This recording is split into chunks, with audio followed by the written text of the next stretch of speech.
So today on special request from Katani and from UK, I'm going to show you how I cook poha. Though this is very common recipe in India, but they are from UK, and last time when they visited India, they liked poha a lot and requested me to share the recipe. So everyone has their own taste and ways to cook it. So I'm sharing mine. Hope you'll like it. So there'll be some mandatory ingredients for poha, and some will be very optional, like vegetable and eggs that I'll be using. I'll tell you.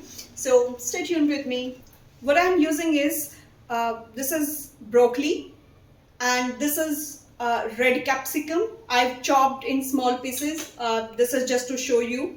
And this is one boiled egg, and this is a raw egg. This is not boiled. So I'll be using both just to show you. However, this is completely optional. If you want to use the boiled egg or uncooked egg, or if you want to replace it with the paneer cottage cheese, right? These are chilies, 2 green chili. These are curry leaves, so 8 to 10 curry leaves.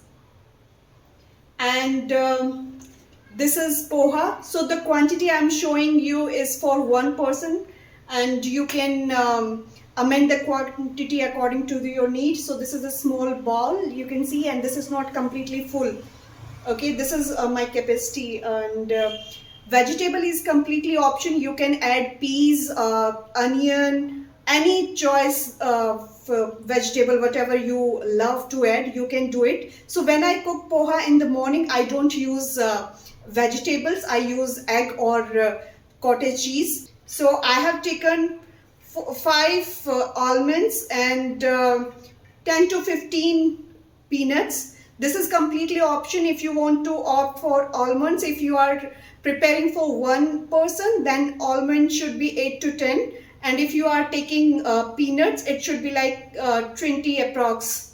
So don't count it just by idea, you can take it. So this actually enhances the flavor. It provides the crunchiness. And in spices, we'll be using mustard, okay, and turmeric and salt. That's it.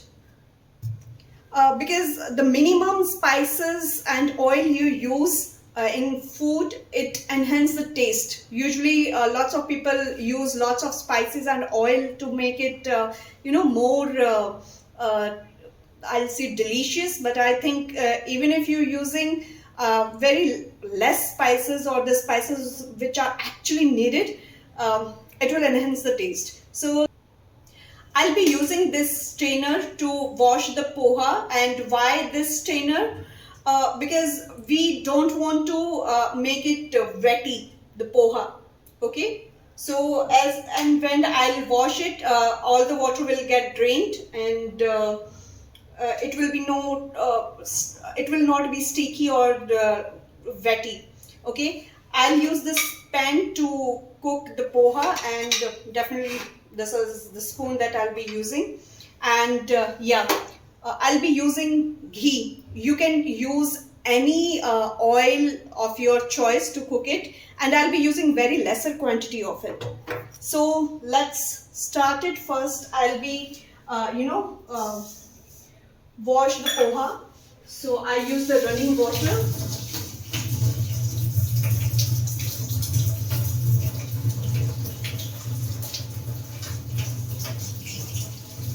That's it.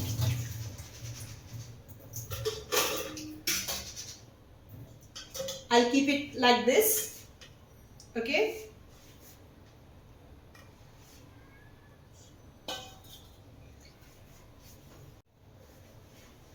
And now let's turn on the flame.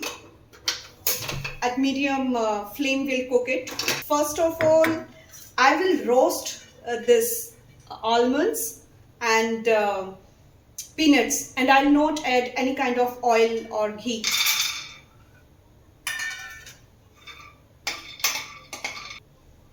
You cook it unless it get crunchy.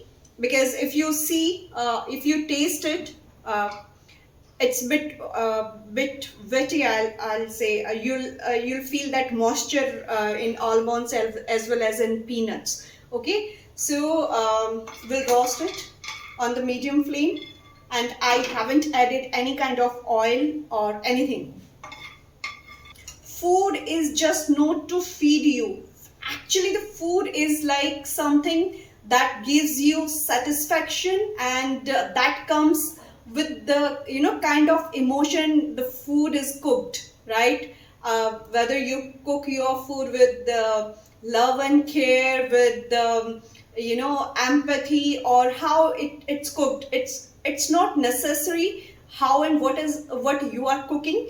But sometimes, not the sometimes, often you hear even a simple recipe or simple food give you lots of satisfaction because it carries the emotions behind it, right? So it is important that when you cook the food, you also carry the emotions, because it conveys.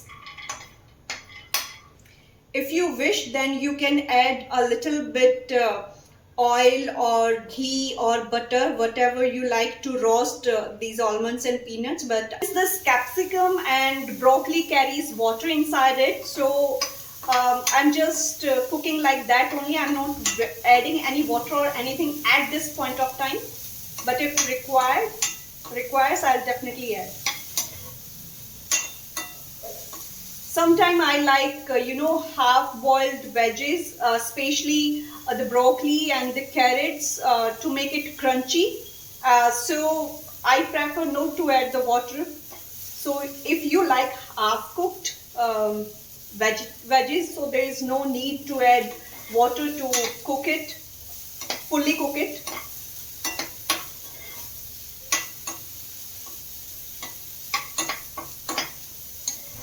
So don't add turmeric at this point of time. Meanwhile, I am just cutting this boiled egg in pieces. I am cutting it in 4 pieces.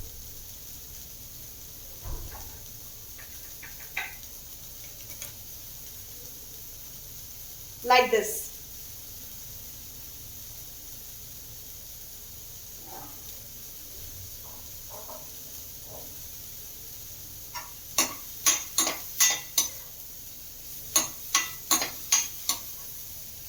And see, I love cooking food, okay, because I love to eat, and I don't like spices. And even the person, the kind of food the person is eating shows their personality as well. See, it's changing the color. Let me show you. It's a bit brown now. Okay, we'll cook a little more. You can check your vegetables if you like half cooked or not. So this is almost cooked, so I just checked. See, I can easily break it, right? So I need only that kind of cooked vegetables. So at this point of time now, I will add this egg, which is not boiled, okay?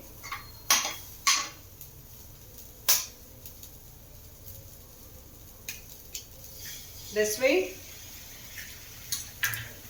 And I'll add some turmeric, not much, the small quantity, and you can also opt, okay, I'm taking a bit more. You can add it as per your choice.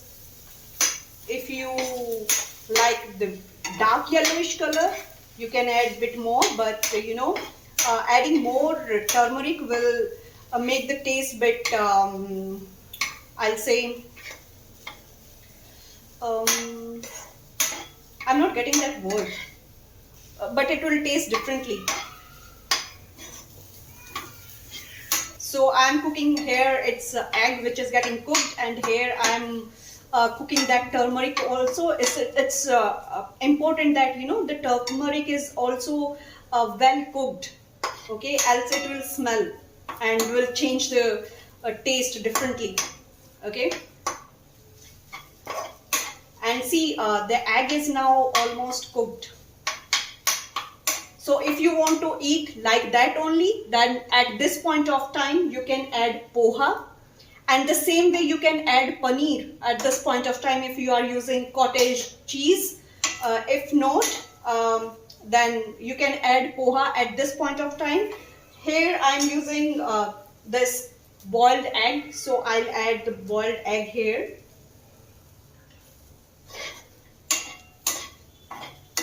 And I'll just cook it a little bit. I'm not adding any salt as of now. I just added a pinch of salt when I start cooking vegetables, because it is important when you start cooking or roasting your vegetables, you add some salt so that it can soak that salt. Okay, and that's it. Now I will add poha in it. See, it's not very wetty and it's not dry. Okay,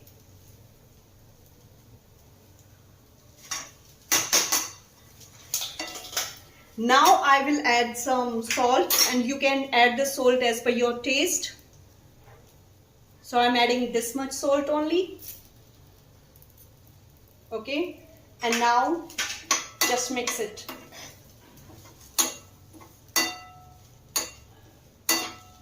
I forgot to tell you that I'll be using some coriander leaves as well. It is completely optional if you want to use it, and I'll be using a lemon as well, because when you use lemon it gives a tangy taste in poha, which makes it more delicious, though use of lemon is quite optional.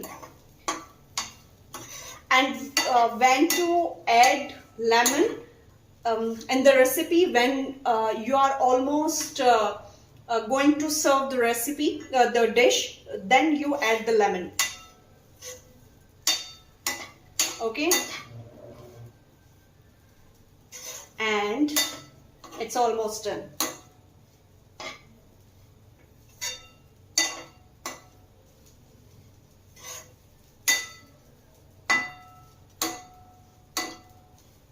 So when I almost done with the cooking, I used to taste it so that I can check whether salt and everything is good or not. It's good. Now I'll be adding these roasted peanuts and almonds to maintain the crunchiness.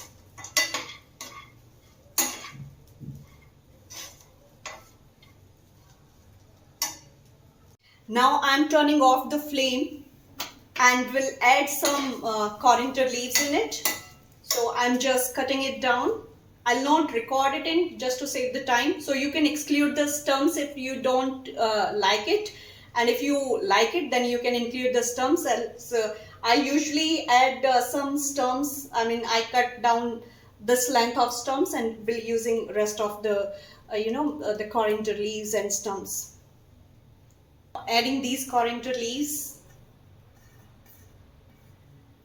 and I'll mix it. And now because I'm going to eat it now, so I'll be adding some lemon. I'll show you the quantity. I have this lemon with me, so this is for one person only, so I'll be using this small portion and I'll squeeze it, but not completely, only the half of it.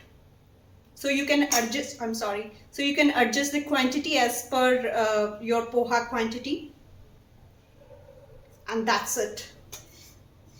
And I'll mix it properly and I'll serve it. So I usually prefer steel utensils to eat the food. So I'll be serving my food in it.